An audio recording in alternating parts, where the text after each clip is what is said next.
Housewives 101. Your house can be too small. I said it was small. And I said it was small. And it is small. But it can never be too gaudy. And of course, we're here to talk about the worst ones. At number 5, we have Sonia's Upper East Side townhouse in New York City. Hello everyone, come on in, I'm Sonia Morgan. For a Manhattanite, the fact that this house is 5 floors and has an elevator and has a backyard and one woman lives in it by herself, this house is crazy. The one thing I'll say about Sonia's house, it just feels like a time capsule. When you walk in, you feel like you've been transported to a different country in a different decade. Sonia has said that this house costs her $50,000 a month just for upkeep. It has given her nothing but problems with leaks. No, that's the 3rd time I fixed that. Needing new carpeting, needing repairs all over. It's just such a headache and a money pit. It's just never-ending stress. If I had to pick one defining characteristic of this townhouse, it would certainly be the garden.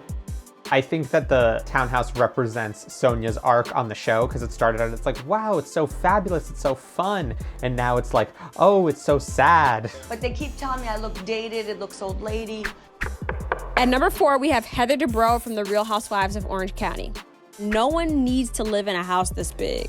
The house is literally like the size of the Met. It allegedly took her over 2 years to build, and I can't get over the fact that she has a $7,000 pizza oven, and she doesn't even like pizza. I really, really need this pizza oven. Every image you see of this house, you need to have a person in the photo for scale because you can't tell exactly how large it is until you see a human being in the space.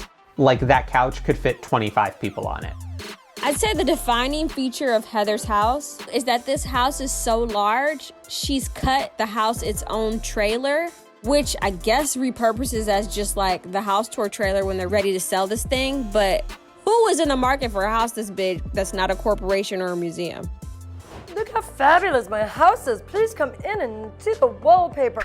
At number 3, we have Lisa Vanderpump's Villa Rosa in Beverly Hills. Enter at your own risk. This house is misleading because at first glance you think actually it's beautiful and elegant, but then you get closer and realize that it's a very hodgepodge of different styles. I think my style's evolved over the years, so I would say my style's pretty eclectic. And that the overwhelming color story in this house is just clear or reflective. There's so much glass in this house that either her housekeeper is going insane or she's bought stock in Windex.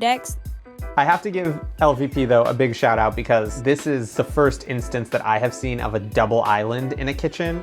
Now double islands are kind of trendy for the ultra rich, so she was a trendsetter. I think it's worth noting that this was her downsize. This house is still huge.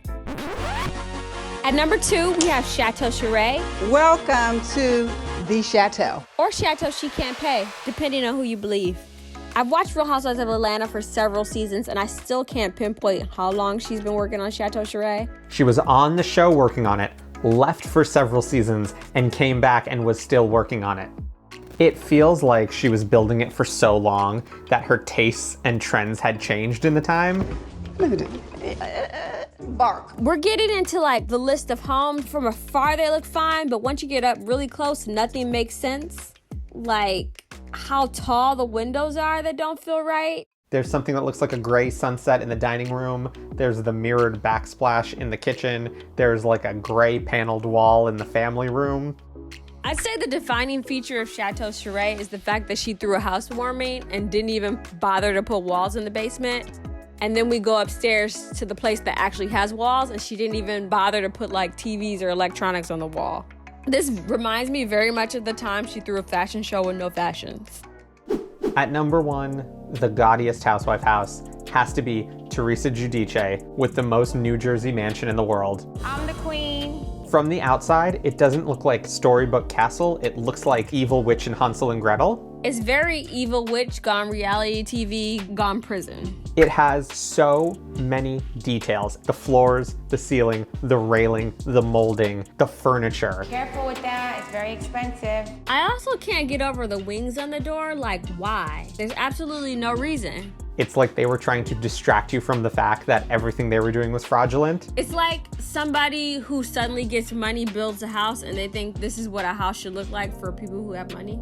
All of this furniture looks like furniture that is going to come alive in a Disney movie. Like, don't tell me that Vanity is not gonna grow legs and start singing a song. Yo, this house is just too much. These houses had a lot in them, but no one had Yolanda's glass fridge. Only for produce. It was only for produce.